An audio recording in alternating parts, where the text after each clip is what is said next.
చాలా మందికి hair transplant అంటే ఏంటి అనేది తెలియదు. హెయిర్ ట్రాన్స్ప్లాంట్ సర్జరీని పెద్ద సర్జరీ లాగా చూపించి ఒక్క రోజే చేయకుండా ఒక 2 days చేసి ఇవాళ కొన్ని గ్రాఫ్ట్స్ పెట్టి రేపు కొన్ని గ్రాఫ్ట్స్ పెట్టి చాలా కాంప్లికేట్ చేస్తున్నారు. అట్లే ఉండదండి. ప్రాపర్ గా ట్రైన్ అయిన ప్లాస్టిక్ అండ్ కాస్మెటిక్ సర్జన్ ఎవరైనా హెయిర్ ట్రాన్స్ప్లాంట్ చేస్తే వితిన్ 4 to 5 hours లో మీకు ఒకే సిట్టింగ్ లో హెయిర్ ట్రాన్స్ప్లాంట్ మొత్తం అయిపోతుంది. మీరు జనరల్ గా ఇంకోటి కూడా అడగొచ్చు, హెయిర్ ట్రాన్స్ప్లాంట్ ఏంటండి, హెయిర్ ఊడిపోతే హెయిర్ ట్రాన్స్ప్లాంట్ చేయటమేనా అని. ఎవరికైతే హెయిర్ ఫాల్ బాగా అయిపోయి మెడికల్ గా ట్రీట్ చేసినా కూడా హెయిర్ మళ్ళీ బ్యాక్ రీగ్రోత్ అవ్వకపోతే వాళ్ళకి హెయిర్ ట్రాన్స్ప్లాంట్ చేస్తాం.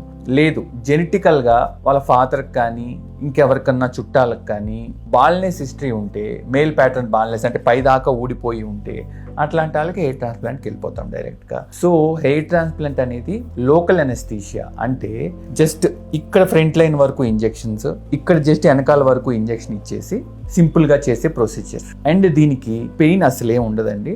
హెయిర్ ట్రాన్స్ప్లాంట్ ఎవరైతే చేయించుకుంటున్నారో వాళ్ళు లెగిసే ఉంటారు, మాట్లాడుతూనే ఉంటారు.